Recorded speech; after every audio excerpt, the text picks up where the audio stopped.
I recognize the honourable member from constituency 8, Honourable Member Simons. You have the floor. Thank you very much, Mr. Speaker. First of all, I'd like to commend the former spokesman for St. George's, Ms. Renee Ming, for her passion for St. George's, her commitment to her constituents. And I have to say, I mean, her and the Honourable Member Kim Swan, they are in love with their constituency, and they have a strong commitment to their constituency, and no one can deny it. And for her to come here to insist that the government put together an act for the town of St. George's takes fortitude in that she is speaking up on behalf of her constituency and to a degree against what the government is trying to do. So I'd like to recognize her fortitude in that space. Mr. Speaker, this issue... A point of order, Mr. Speaker. You take a point of order. The honourable member certainly misleading the House. The honourable member, Ms. Renee Ming, just gave a very eloquent, specific speech that she supports what we're doing. What she did suggest is something that we should do in the future, which I'm sure that everybody in this House will support in due course. Thank you, Mr. Thank you, member. Honourable member from constituency 8, continue. Thank you, Mr. Speaker.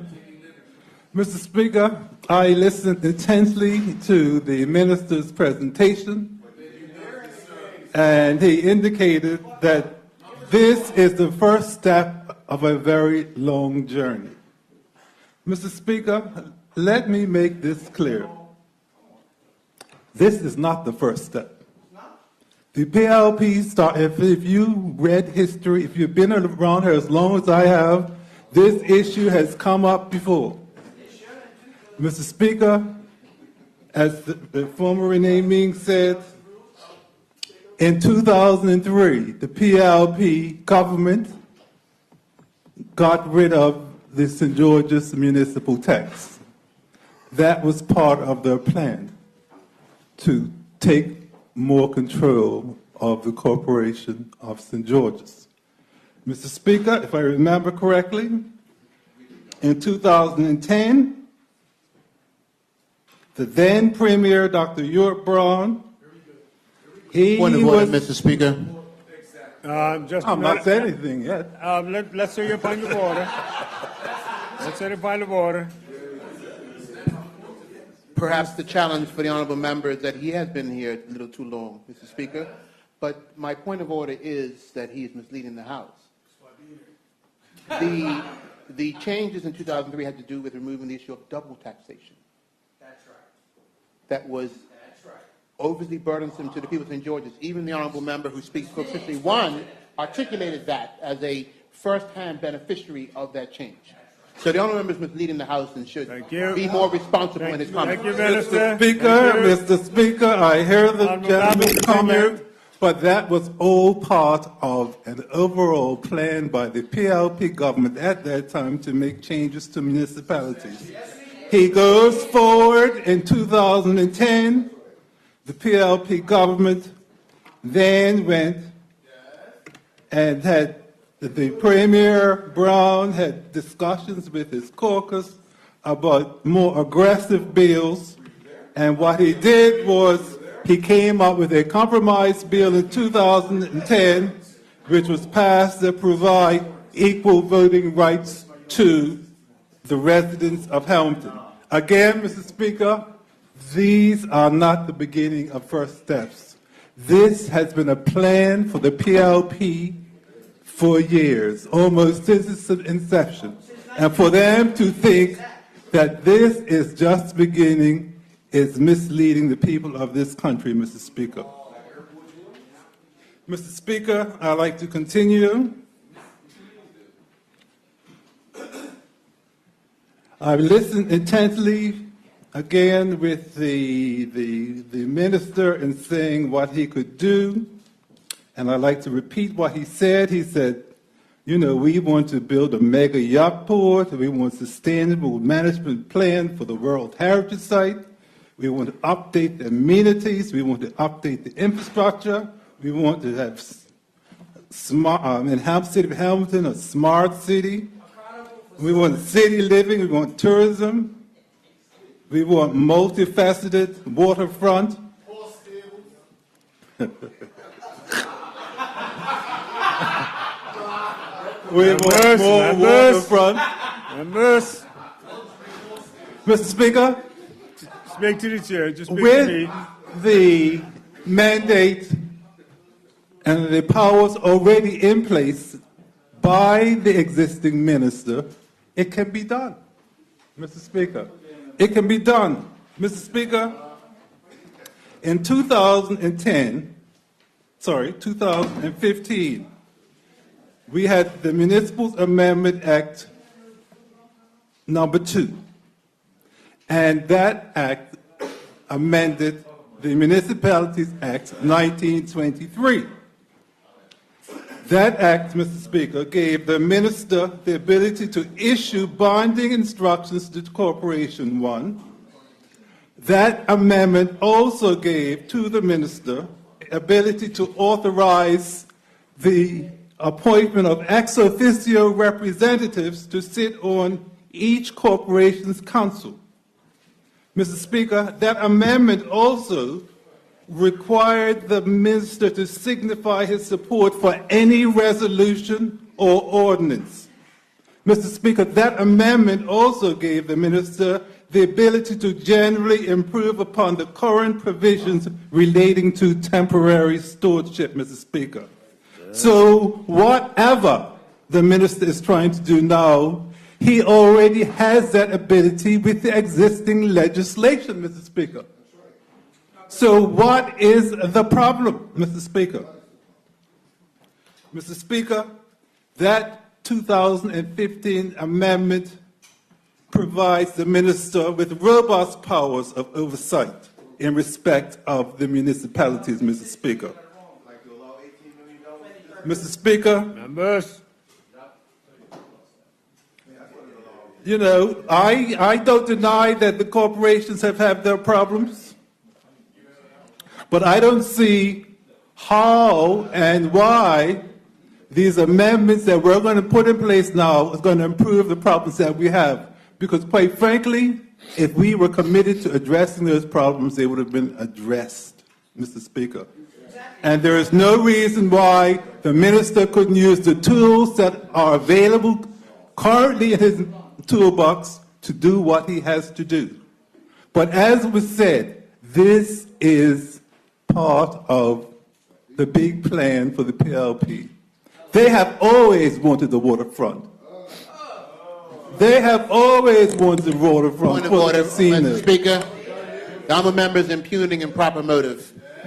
It's very clear what this bill has to do. It has nothing about taking any waterfront. He's impugning improper motive. here's your point of order. Member, just be guided. Mr. Speaker, I shall continue. Mr. Speaker, we have the West End Development Corporation and the Bermuda Land Development Corporation.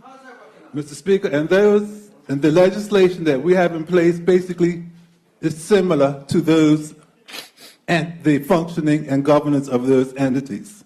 So again, Mr. Speaker, we need to be cognizant of what is the real motivation, Mr. Speaker. There have been talk about land grabs and more control.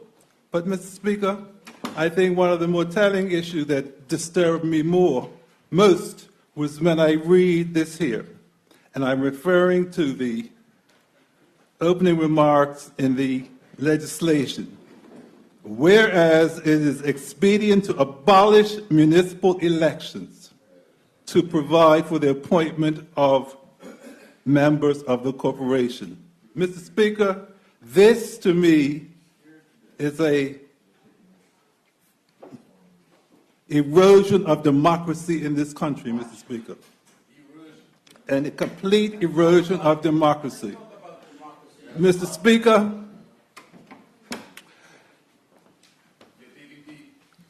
I'm just looking for my other note that I had here. Take your Mr. time. Speaker, Take your time. Go ahead. Mr. Speaker, In 2015, when we did the amendments to the Municipalities Act and those 5 issues that I just espoused, I can't believe that at that time, one of the ministers said, and I quote, "This action spits in the face of democracy." And this is a current cabinet minister. They are doing what they said spits in the face of democracy. This is what they said in 2015 and 2019. They're doing the very thing that they spoke up against. Mr. Speaker, the then Shadow Minister of Municipalities states, and I quote, Mr. Speaker, "I see this as legislation that hampers and makes the corporations powerless." I'm talking about both the Corporation of Hamilton and the Corporation of St. George's. This was a direct quote from the then Shadow Minister of Municipalities in 2015. Point of order, Mr. Mr. Speaker. Speaker, Take your point of order. I think if the honourable member is going to quote, I think he should at least, as we normally do in this House, is supply the source. Let's table some information. Let's table it. Well, he asked permission to read, and I allowed him to read. the source Continue from on. the Hansard, Mr. Speaker. Thank you. Continue on. Continue on, member. Thank you, Mr. Speaker. So it's amazing how we go full circle in this place. And that's why it's important that when you bring these legislation to the House, when you prepare for the legislation, look into history, because guess what? These issues come around and around and around and again. Under the PLP, the OBA, now the PLP. And so again, the PLP at this point is progressing its agenda, and don't let anybody fool you. This is nothing new. This has always been their great plan to take control of the Corporation of Hamilton and its assets, and Corporation of St. George's is just a casualty, Mr. Speaker. Mr. Speaker, I'd like to continue on. Please do. The other issue that I found most interesting was the issue of these public meetings. Mr. Speaker, if this government was really, really concerned about government input, government collaboration, I certainly did attend, if you must ask. Yes, I did attend. I'm not this way. That's all right. That's all right. That's right, members. To say that I attended a number of the public meetings. Go right ahead. And quite frankly, Mr. Speaker, I found it very interesting that within a week of the 2 meetings that I attended, the legislation was tabled. So what is the point, Mr. Speaker, of having a public meeting when the legislation is already drafted, approved by cabinet, and already tabled? That's not dialogue, Mr. Speaker. That is taking Bermudians for fools. They have no respect for the people of this country, Mr. Speaker, because if they did, Mr. Speaker, they would at least given them the decency to address these issues and take sincerely their contributions. But knowing that the legislation was already crafted when they started to have the public meeting is just totally unacceptable, and it flies in the face of proper governance and respect for our community, Mr. Speaker. Mr. Speaker, as my colleague said, it was a sham. Continue to talk to the chair. Talk to the chair. Have in this country, Mr. Speaker. Talk to the chair. So, Mr. Speaker, I want the community to know that this here is part of the grand scheme, Mr. Speaker. And the community of St. George's and Hamilton need not be fooled by the way that this agenda is being progressed. As I said, It started in 2003, continued under Dr. Europe Brown in 2010, and the battle was picked up again, and here we are. Mr. Speaker, on those comments, I take my seat. Thank you. Thank you, honourable member.